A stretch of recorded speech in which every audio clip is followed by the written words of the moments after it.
ഇസ്രായേലും അമേരിക്കയും ഇറാനെ ആക്രമിച്ചു. ഈ സൈനിക നടപടിക്ക് ഓപ്പറേഷൻ എപ്പിക് ഫ്യൂറി എന്നാണ് പേര് നൽകിയിരിക്കുന്നത്.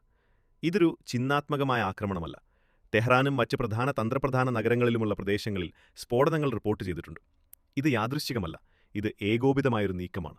എന്നാൽ പ്രധാന ചോദ്യം ഇതാണ്: ഇത് ആണവായുധങ്ങളെക്കുറിച്ചുള്ള വിഷയമാണോ, അല്ലെങ്കിൽ ഇറാന്റെ നേതൃത്വത്തെ നീക്കം ചെയ്യാനുള്ള ശ്രമമാണോ? വാഷിംഗ്ടൺ പറയുന്നു, ഇറാൻ ഒരിക്കലും ആണവശക്തിയാകാൻ പാടില്ല. ഇസ്രായേൽ പറയുന്നു, തങ്ങളുടെ നിലനിൽപ്പിനുള്ള ഭീഷണിയെ ഇല്ലാതാക്കുകയാണ് തങ്ങൾ ചെയ്യുന്നത്. ഇത് മിസൈലുകളേക്കാൾ വലിയ വിഷയമാണ്. ഇതിന് മറുപടിയായി ഇറാനും തിരിച്ചടിച്ചു. ഇസ്രായേലിലേക്ക് മിസൈലുകൾ അയച്ചു. കൂടാതെ Qatar, UAE, Bahrain, Saudi Arabia എന്നിവിടങ്ങളിലെ അമേരിക്കയുമായി ബന്ധമുള്ള സൈനിക കേന്ദ്രങ്ങൾക്ക് സമീപവും സ്ഫോടനങ്ങൾ റിപ്പോർട്ട് ചെയ്യപ്പെട്ടു. ഇതോടെ സ്ഥിതി കൂടുതൽ അപകടകരമാകുന്നു. കാരണം ഗൾഫ് രാജ്യങ്ങൾ നേരിട്ട് ബാധിക്കപ്പെടുമ്പോൾ ഇത് ഇറാനും ഇസ്രായേലും തമ്മിലുള്ള സംഘർഷമായി മാത്രം തുടരുകയില്ല. ഇത് ഒരു പ്രാദേശിക യുദ്ധമായി മാറാം. സൗദി അറേബ്യയ്ക്ക് പാകിസ്ഥാനുമായി പ്രതിരോധ ധാരണകളുണ്ട്. അതിനാൽ സൗദി നേരിട്ട് ആക്രമിക്കപ്പെട്ടതായി തോന്നിയാൽ പാകിസ്ഥാൻ എന്ത് നിലപാട് സ്വീകരിക്കും? ഇറാൻ ഇപ്പോൾ യുദ്ധഭൂമിയെ വിപുലീകരിച്ചിരിക്കാം. കൂടുതൽ രാജ്യങ്ങൾ ഇടപെട്ടാൽ ഇത് പരിമിതമായ